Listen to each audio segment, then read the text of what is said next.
Hatua ya kwanza ya kufanikisha ndoto zako: anza na ulicho nacho hapo hapo ulipo.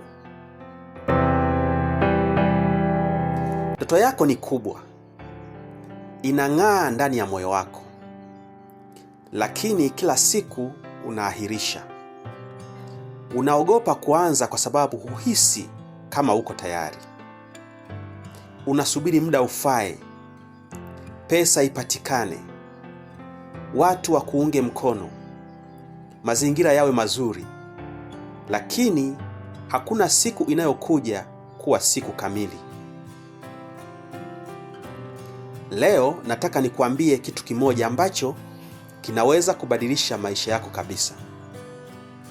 Anza na ulicho nacho hapo hapo ulipo. Ndiyo, hapo hapo ulipo sasa hivi.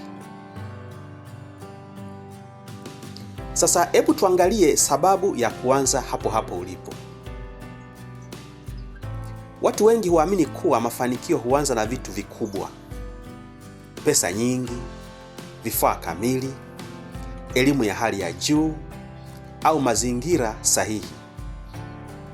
Lakini historia inatufundisha kuwa ndoto kubwa huanza kwenye mazingira yasiyokamilika kabisa.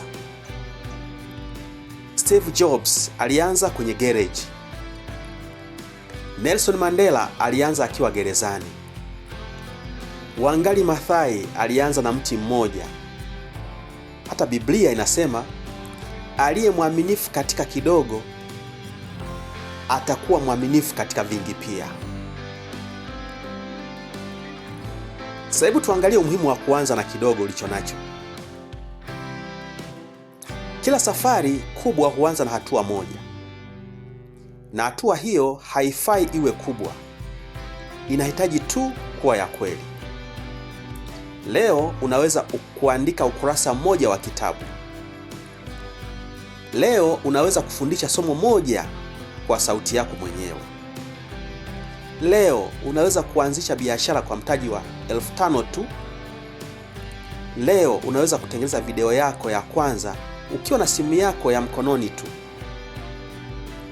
Ukianza kidogo, unaweka kanuni za ushindi, unajenga tabia, unajijengea ujasiri, na kila hatua ndogo huongeza imani kuwa inawezekana. Sasa tuangalie changamoto za kungoja muda sahihi. Wengi wanasubiri mpaka wawe tayari.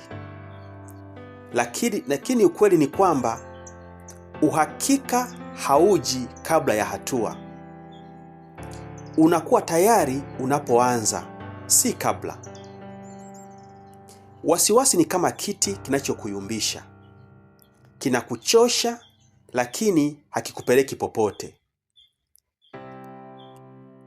Njia pekee ya kushinda hofu ni kutembea kupitia hiyo hofu. Sasa napokuwa nikifikia mwisho, leo hii sitaki ukasikilize video hii tu. Nataka uchukue hatua. Andika hatua ndogo unayoweza kuchukua leo kwa kutumia kile ulicho nacho. Jipe changamoto ya siku 7. Kila siku chukua hatua moja ndogo kuelekea ndoto yako. Uko tayari zaidi ya unavyofikiri. Kile ulicho nacho sasa hivi kinatosha kuanza. Hapo hapo ulipo ndipo pa kuanzia. Na ukianza leo, miaka 2 ijayo utashukuru kwa uamuzi wa leo. Usisubiri tena. Usijiweke pembeni. Dunia inahitaji kile kilicho ndani yako.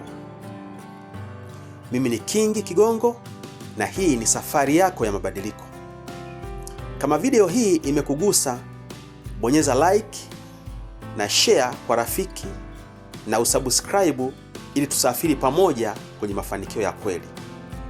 Tutaonana kwenye video inayofuata. Kumbuka, anza na ulicho nacho hapo hapo ulipo.